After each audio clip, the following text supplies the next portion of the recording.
yo. Good to see you. Yo's in the chat, please. Just drop a yo. Number fucking one is that tomorrow, after over a year, we are returning to coaching Squeaks in Hitman. We're going to do at least one run, maybe just one run. Maybe it was one attempt. Squeaks Hitman Atrioc. Where's this video? I have a video entitled, what is it called? The worst Hitman ever. Squeaks. Yeah, I trained the worst Hitman ever. That's the video. I trained the worst Hitman ever. It hit 1 million views where we talked about how I look like a McDonald's worker. It's a big part of it. Shotgun kill if you have. And we tried where's the chat? We don't have chat on fucking this window because I was recording an offline video with Primogen.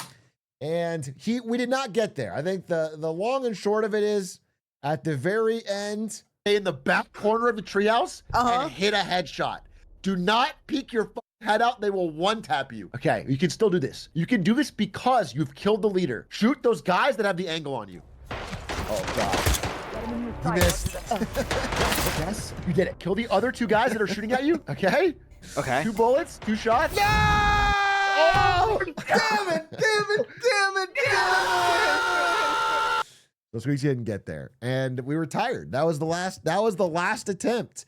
And Squeaks gave up on Hitman. But recently, because of Moon, it's had a resurgence, and Squeaks has been practicing again. And I watched yesterday, and I think he's good enough for one more attempt.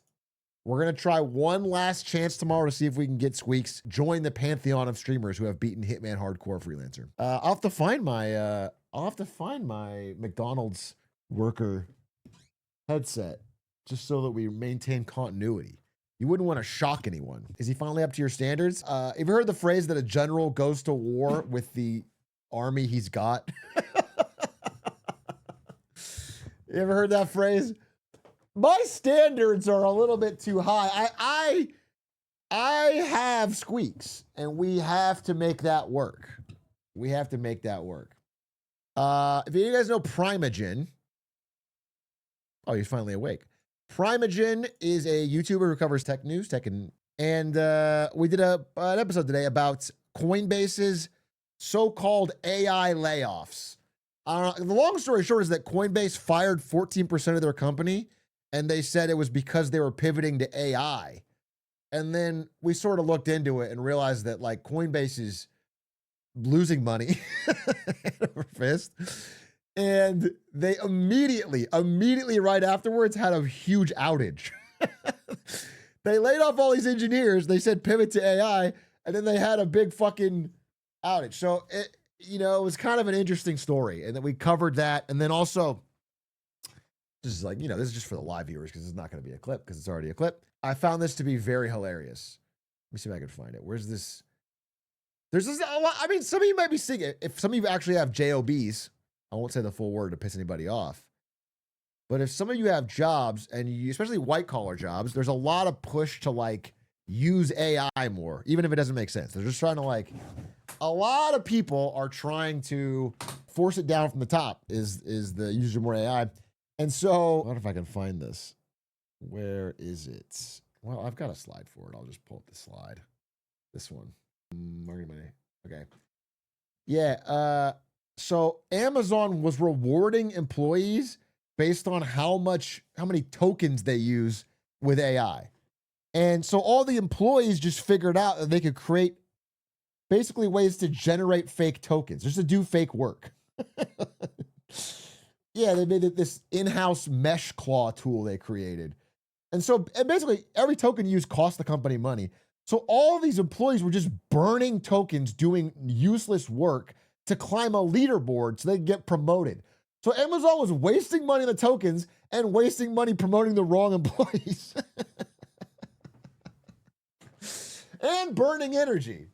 It was a real win-win-win, dude. That's what I'm talking about. This is just good business. This is just the best. This is the way it can be done. Employees said the move reflected pressure to adopt the technology after Amazon introduced targets for more than 8. Yeah. So, and Primogen had a good point, which is like once you make a measurement that people get promoted on, people are going to game that measurement. That's just how humans work. And so that's exactly what they did. What does upper management do? They didn't see this coming. Well, upper management is getting pressure from even higher management, executive leadership, or I guess CEO, to make sure their employees are using AI more. So everybody is just like punting it down the chain, you know? It's called Goodhart's Law. Yeah, I was informed that by. And then, so Coinbase lays off all these employees, right? And then they're like, okay, here's the thing. All our managers need to also be individual contributors, which some people will say, oh, that's a good idea. But then they said every manager is also going to manage more people. So now every manager is expected to also do full-time high quality coding, but also manage 15 people. So now they're going to be dog shit managers and dog shit individual contributors. They're going to be horrible at both. There's just no human being that's going to do that well. Most managers can't code. Yeah, that's why they're saying use AI. So now, if you're a coder, your manager is going to be managing more people and also just pushing dog shit updates through AI that they don't even understand. That it's going to be bad, dude. And pressuring you to let the dog shit go through. I mean, even if they're not pressuring you, it's just different because they're your manager. So it's like there's less of a check on their stupid ideas. And then everyone who's supposed to be doing code reviews is apparently like running that shit through AI to do it for them. So nobody's even checking. It's like, definitely there's some, I always have to add the caveat that like, obviously some people are using AI in some smart ways and it's making it, like it's speeding some things up, but it's creating so much work slop. We did a work slop clip a while back. People sent me their own stories. It's just people finding ways to punt the actual thinking work onto someone else. Like if you just generate a fucking full ass, I don't know, 6-pager on your idea, then someone else has to read that shit and find out what is real or true or what you do off of it. You're just punting it down the. Anyone who's worked in an office knows most work is work slop anyway. I've worked in an office for 10 plus years. I'm trying to think. I mean, it's true there's a lot of slop, don't get me wrong. It's more that like, how do I put this? There were markers of quality that tied to effort. The big example that I use is like Amazon, right? Amazon required these 6-page documents before you did any big idea. So it was like, if I have an idea, we're going to do TwitchCon, okay? I have to write up a 6-pager that explains like what the benefits of TwitchCon would be to the company. What's the competitive landscape? Why would it cost? Why would we do it? And the whole point is I have to like get my ideas figured out and then put it into a concise 6-pager. And if I write that, it means I know what I'm talking about. It means like I've understood this enough to do this. But now that you can generate that shit in 2 seconds, it feels like the effort of doing it is pushed onto someone else. You know, it's like the thinking part of the work that decided whether this is a good idea or not is no longer there. You know, apply it to entire business plans. Yeah, exactly. Exactly. If you're somebody who's like trying to make a business plan, like, you know, like if you were applying at a bank for a loan, the fact that you wrote up a business plan used to be like, okay, well, they've thought this through. There's something there. But now, now it doesn't mean anything. I don't know. I think the markers of quality are what's disappearing. Even think of the 62 months. Did you watch the Ezra Klein LA mayor debate? I actually did watch it. I actually did watch it only because I wanted to see who had real thoughts on housing policy and who was repeating platitudes. Like, I just think 9/11 was bad. America should be free. I actually graded them. We were going to do a thing. We didn't end up doing this for LS, but I actually did. Matt Mahan and Katie Porter had the most realistic, well thought out answers.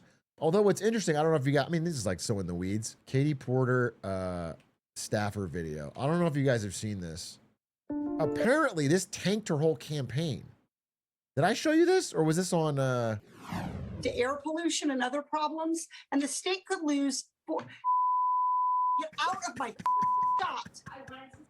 Katie Porter's campaign for California governor is going viral, but probably not the way she would have hoped. It's funny because I feel kind of bad now because I watched the debate and I was like, on housing policy, she was quoting real studies and like, but this video has just tanked her campaign. People just don't. And the state could lose Sometimes you talk like this to chat.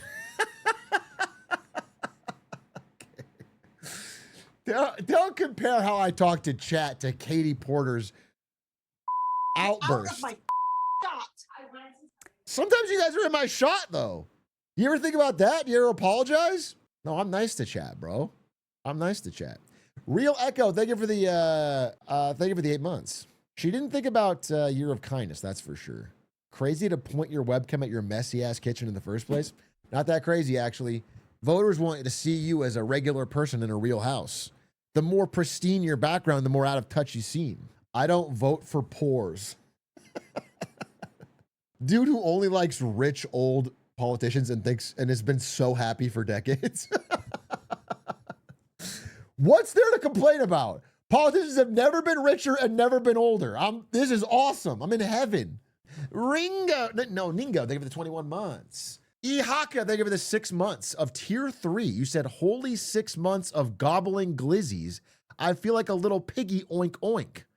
That was your intro, and then you have a real question afterwards. Just cut that part. You fucking psycho. Just skip to the question. You asked about Kevin O'Leary's data center.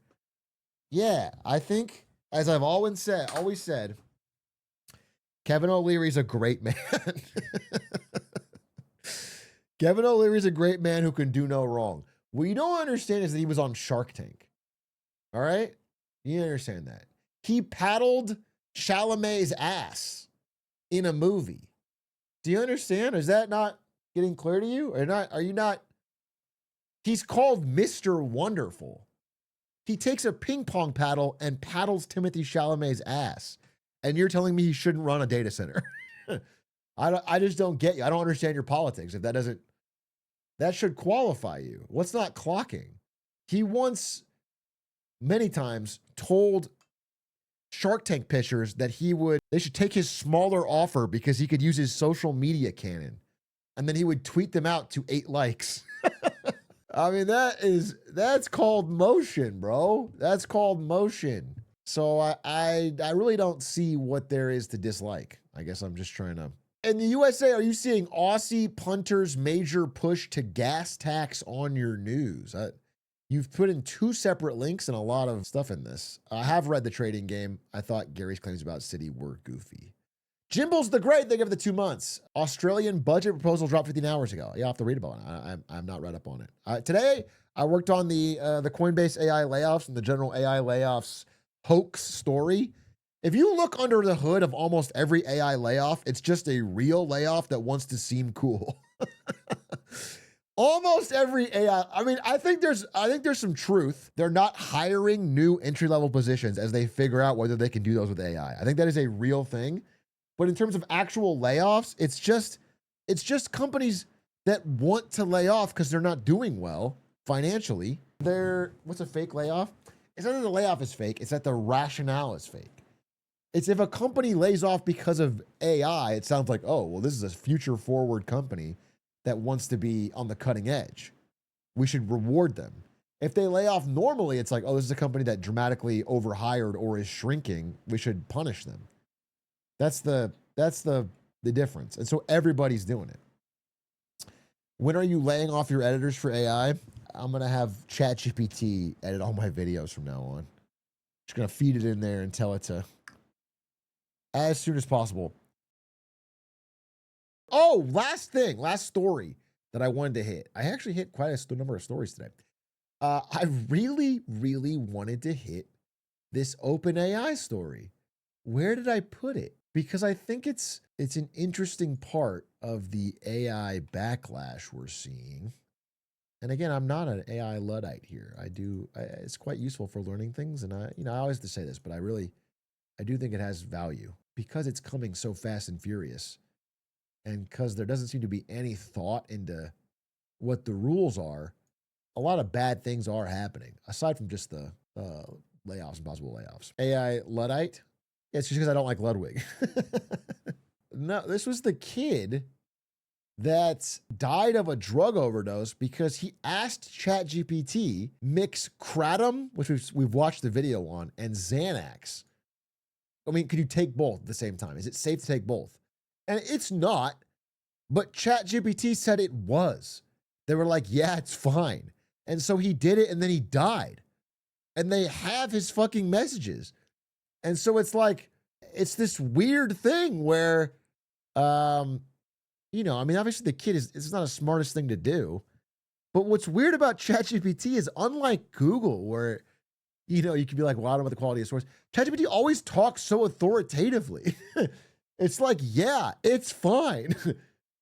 It's good. Yep, that's fine. You're fine to do that. And it's like, especially for young people, it's like that is brain frying. I mean, it's very dangerous to have that be a habit. And so, yeah, I don't know. That's a big lawsuit. I wonder how it's going to break down. But it does, based on what I saw, the facts are pretty cut and dry in that they have his whole conversation. And he didn't like game it. That's the thing, is I thought maybe he like gamed it. Like he like asked it in a weird way. But he really just is like asking, is this an okay thing to do? And then it doesn't go, I don't know. It goes, yes. It's like, yeah, don't worry. Kratom and Xanax, that's a combo. Like what? That's a pretty tough legal battle. I gotta say another thing, another ChatGPT story. I was at the airport because I flew back yesterday from seeing my family. And when we landed in the airport, I saw somebody, he's describing this out loud to the person he's talking to. So it was easier for me to understand. This is a hand of God story, by the way.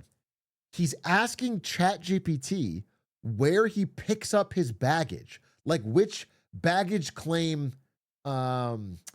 which carousel is going to have his baggage after he got off the plane.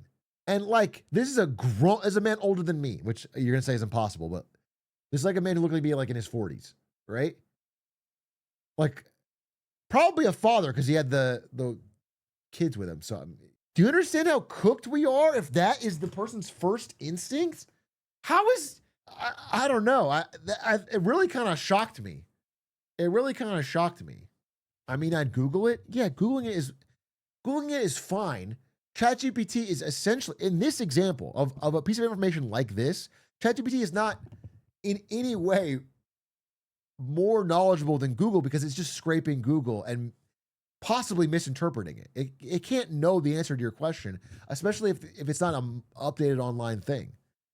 And so you're almost certainly going to get the wrong information. But secondly, and more importantly than that, is that the information he was looking for was on a sign like right in front of his face. Like, how do you think I found it? Do you understand? Like, it's the baggage carousel information is like available for you in the airport. And he was not, his first instinct was to use ChatGPT for that. So you have to understand that, like, that's the spookier part for me. It's not that, like, maybe it did scrape the website and find the right answer. I don't know how it would because it's not a thing that's published online and it has no way of figuring it out. You know what I'm saying? Like, maybe it got it right, but the more important was, like, he thought that was the most